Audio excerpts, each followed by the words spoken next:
আমাদের এখানে ত্রিপুরা ভাষা, আমরা মগের ভাষা আছে এখানে, মারমা এবং ত্রিপুরা দোনো দুই জাত একসাথে আছে। প্রকৃতির অপার সৌন্দর্যে ভরপুর আমাদের এই বাংলাদেশ, আর সেই সৌন্দর্যের মুকুটে জলজল করা এক অনন্য রত্নের নাম বান্দরবান।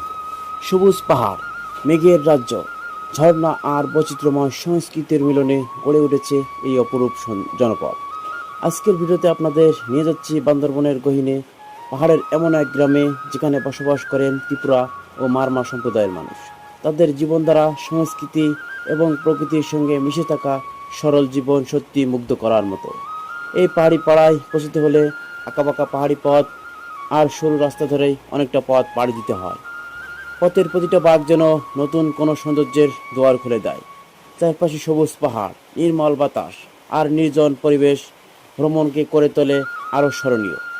এই ভিডিওতে তুলে ধরা হয়েছে পাহাড়ের চূড়ায় তাদের বসবাস, ঘরবাড়ি, দৈনন্দিন জীবনযাপন এবং পাড়ার চারপাশের মনোমুগ্ধকর প্রকৃতির দৃশ্য। আশা করি ভিডিওটি আপনাদের বান্দরবনের পাহাড়ি জনপদকে কাছ থেকে অনুভব করার সুযোগ তৈরি করে দেবে। তাই ভিডিওটা ভালো লাগলে অবশ্যই শেয়ার করে অন্যকে দেখার সুযোগ করে দেবেন এবং ভিডিওটা শেষ পর্যন্ত দেখার অনুরোধ রইল। চলুন ভিডিওটা শুরু করা যাক। What's up guys, it's your boy MD Maruf, again come back another new vlog video. তো আমরা এখন যাচ্ছি মব্বাইঝিরি। এটা কিন্তু পাহাড়ের ভিতরে এবং আমাদের চারিপাশের পরিবেশটা দেখে অবশ্যই বুঝতে পারছেন যে চারিপাশের পরিবেশটা কিরকম। একেবারে দেখেন গভীর অরণ্য দিয়ে এই যে পাহাড়ের পাশ দিয়ে যাওয়া চিকন রাস্তা দিয়ে মেঠো পথ, এই পথ ধরে আমরা যাচ্ছি মব্বাইঝিরির দিকে। তো আজকের ভিডিওতে আপনাদেরকে মব্বাইঝিরির দৃশ্যগুলো এবং সেখানকার একটি পাড়া আছে সেই পাড়ার দৃশ্যগুলো দেখানোর চেষ্টা করব। তো আমার সাথে আছে নাহিদ, আর আমার সাথে আরও আছে যে মিরাজ ভাই, মাসুদ ভাই। আমরা মূলত 3-4 জন মিলে এই জায়গাটাতে যাচ্ছি। আর যাওয়ার পথের চারপাশের দৃশ্যগুলো দেখাতে দেখাতে আপনাদেরকে যাচ্ছি আর কি। তো এটা হচ্ছে বান্দরবনের গহীনের যে গ্রামগুলো, সেই গ্রামগুলো আপনাদেরকে একটু দেখানোর চেষ্টা করতেছি। দেখেন চারিপাশের পরিবেশগুলো দেখেন, জাস্ট কি পথ ধরে আমরা এগিয়ে যাচ্ছি। দেখেন এগুলো তো একেবারে পাহাড়ের ভিতরে এই যে গহীন পথ ধরে আমরা যাচ্ছি। তো ফার্স্ট টাইম যাচ্ছি এই জায়গাটাতে, আগে কখনো যাই নাই। তো এই সাইডটা দেখেন, এই যে পাহাড়ের ধারে এই সমস্ত রাস্তা দিয়ে কিন্তু পাহাড়ি এলাকার মানুষেরা চলাফেরা করে আর কি। তো আমরা ওই সাইডটা হচ্ছে নদী, নিচে হচ্ছে কিন্তু নদী আছে। এই যে এটা হচ্ছে নদী, এটা হচ্ছে আমাদের রূপসী পাড়ার নদী আর কি। মাথামোড় যে নদী নামে যেটা পরিচিত, এটার উপশাখা আর কি, এটা আমাদের রূপসী পাড়া নদী। তো আমরা লামাখাল নামে অনেকেই লামাখাল বলে। তো আমরা যাচ্ছি আর কি এই যে পথ দেখেন। আর এই নদীর ধারে কিন্তু প্রচুর পরিমাণে কিন্তু বাঁশ গাছগুলো আমরা দেখতে পাচ্ছি। দেখেন প্রচুর পরিমাণে বাঁশ লাগানো। তো এই বাঁশ গাছগুলো কিন্তু লাগানোর কারণ হচ্ছে যেন নদীর পাহাড়ের যে এইটা যখন পানি বৃদ্ধি পায়, স্রোত হয়, কিন্তু নদীর পাড়গুলো ভেঙে যায়। তো বাঁশ গাছগুলো থাকলে সুবিধা হয় কি, এই যে বাঁশের শিকড়ে মাটিগুলো ধরে রাখে এবং এই মাটিগুলো সহজে আর কি ভেঙে যায় না। এটা হচ্ছে সুবিধা। অনেকক্ষণ পর একটা ফাঁকা মতো জায়গা আসলাম। এতক্ষণ কিন্তু বাঁশ ঝাড়ের মধ্যে দিয়ে আসছিলাম। এই সাইডটা দেখেন অনেক বড় একটা আমের বাগান আমরা দেখতে পাচ্ছি। খুবই সুন্দর কিন্তু এই জায়গাটা, অনেক বড় একটা আমের বাগান এই সাইডটাতে, নদীর ওই সাইডটাতে। এবং এই সাইডে কিন্তু একেবারে পাহাড় এবং এই পাহাড়গুলোতে সেগুন গাছ আছে। তো এটা হচ্ছে এখানকার পাহাড়ের দৃশ্য। তো আমরা আরও সামনে যাব। তো এই জায়গার পথটা দেখেন কীরকম, একেবারে পাহাড়ের পাশে, এই যে পাশে পাহাড়, ঠিক নিচে নদী। খুব ভয়ানক কিন্তু এই জায়গাটা, একেবারে চিকন রাস্তা। তো এরকম পথ দিয়ে কিন্তু আমাদের যে পাহাড়ি এলাকার মানুষেরা চলাফেরা করে। আর এই সাইডটা দেখেন, এটা হচ্ছে এখানকার ছোটো একটা ঝিরি। তো ঝিরিটা কিন্তু পার হতে গেলে, পার হওয়ার জন্য এই যে সুন্দর করে সেকু দিয়ে রাখছে। এই যে সেকু দিয়ে পার হতে হয়। এটা হচ্ছে খুবই সুন্দর একটা সেকু আর কি। আমরা সবাই এই যে এটা দিয়ে পার হচ্ছি। একেবারে আমরা কিন্তু নদীর সাইড ধরে ধরে যাচ্ছি সামনের দিকে। এবং এই সাইডটার দৃশ্যগুলো দেখেন খুবই চমৎকার। এই যে এখন মব্বাইঝিরির দিকেই যাচ্ছি। তো যাওয়ার পথে দেখেন এই যে ছোটো ছোটো সেকুগুলো, হাক্কা বলে, এখানকার বাসা হাক্কা বলে, তো কোথাও সেকু বলে, এক এক দিকে এক এক নামে আর কি ডাকে। আর এটা কিন্তু একেবারে ঝিরির ভিতরে, এদিক থেকে মূলত যে পাহাড়ের ঝিরির পানিগুলো আসে। দেখেন এই যে ঝিরি ঝিরি পাহাড়ের পানিগুলো আসে। আর আমরা হচ্ছে এই শেকু পার হয়ে হাক্কা পার হয়ে আর কি তো যাচ্ছি আর কি। তো সামনে হচ্ছে সেই পাড়াটার দিকে আমরা যাচ্ছি এবং এই যে পাহাড়ের দিক, এই পাহাড়ের উপরে উঠতে হলে কিন্তু এই যে পাহাড়, আমরা এখন পাহাড়ের উপরে উঠবো। পাহাড় বেয়ে তারপরে কিন্তু এই জায়গাটাতে আমাদের পৌঁছতে হবে। আর দেখেন এখানকার মানুষের জন্য কিন্তু সেরকম ভালো কোনো রাস্তাঘাট বা কোনো কিছু কিন্তু নাই। এই যে পায়ে হেঁটে হেঁটে এভাবে উঠতে হয়। এই যে দেখেন পাহাড়ে উঠতেছি কিন্তু এখন, এই যে রাস্তা পিছনে, এই রাস্তা বেয়ে বেয়ে উঠতে হচ্ছে। তো আঁকা বাঁকা পথ, পায়ে হেঁটে ওঠার জন্য খুব সুন্দর একটা পথ।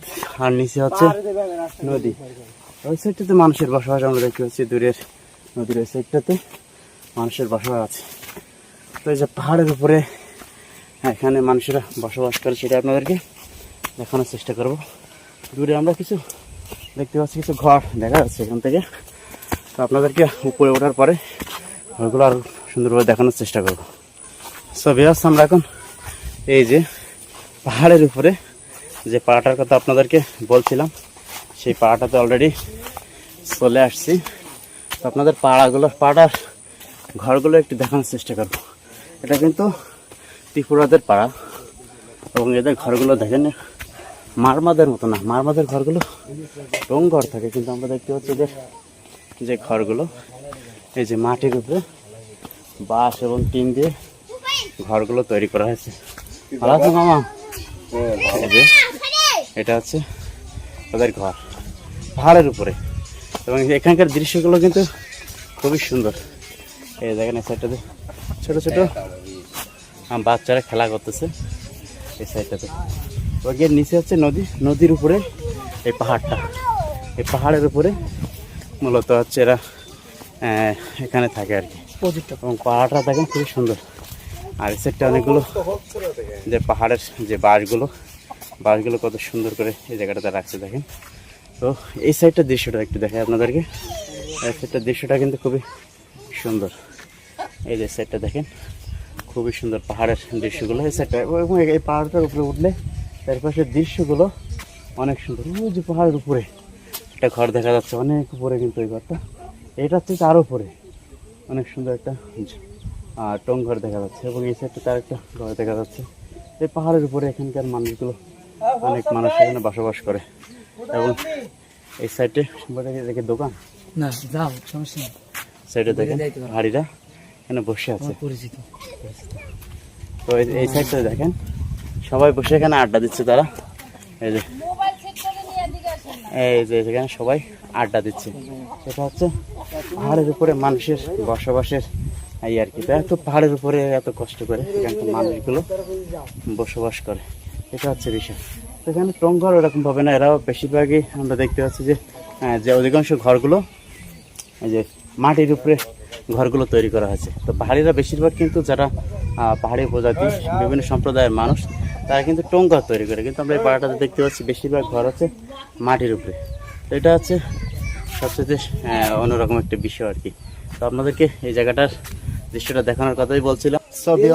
পাড়ার নিচের এই জায়গার দৃশ্যটা দেখুন, জাস্ট কত সুন্দর। নিচের এই দৃশ্যটা দেখুন, পিছনে এই যে নিচে হচ্ছে সুন্দর, আচ্ছা এটা হচ্ছে আমাদের রূপসী পাহাড় খাল আর কি। আর তার পাশের এই যে পাহাড়ের দৃশ্যটা দেখেন, সাইডের পাহাড়ের দৃশ্যগুলো কত সুন্দর লাগতেছে, এবং এই সাইডের এই যে আম বাগানটা দেখেন কত সুন্দর লাগতেছে।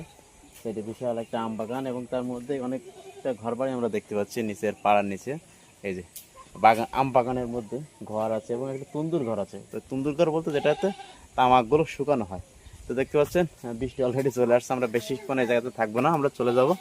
তো এটা হচ্ছে পাড়ার একেবারে এই সাইডটা দৃশ্য, এবং এই সাইডের দৃশ্যটা দেখলে এত সুন্দর লাগবে। এবং এখানকার দেখেন কত সুন্দর, এই যে সুন্দর একটা বেঞ্চ আছে, সেখানে বসে বসে এত সুন্দর প্রকৃতির দৃশ্যগুলো উপভোগ করতে পারবেন।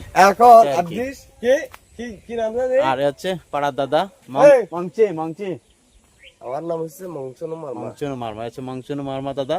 তো মংচনু মারমা দাদা আমাদের এই যে মুখের সম্পর্কে, দাদা পাড়া সম্পর্কে কিছু বলবে দাদা?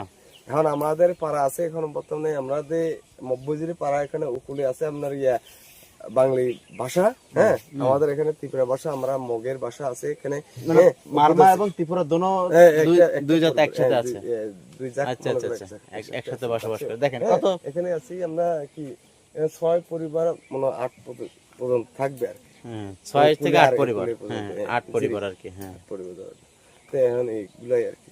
হ্যাঁ আমরা তো হচ্ছে পাহাড়ের উপরে বসবাস করতে কেমন লাগে? যে এত সুন্দর জায়গা, চারিপাশের এই যে সুন্দর দৃশ্যগুলো, এই যে এই সব মিলে কেমন লাগে এই জায়গায় বসবাস করতে? মজা মজা, অনেক ভালো লাগে না? অনেক ভালো। এই যে পাহাড়ের উপরে বসবাস বাতাস করা, অনেক ভালো, হ্যাঁ ছাগল বাতাস আছে, আছে, বাগল আছে, এই যে অনেক ছাগলগুলো পালন করা যায় না? এই যে ছাগল পালন করা যায়, সবকিছু পালন করা যায় এই জায়গাটাতে।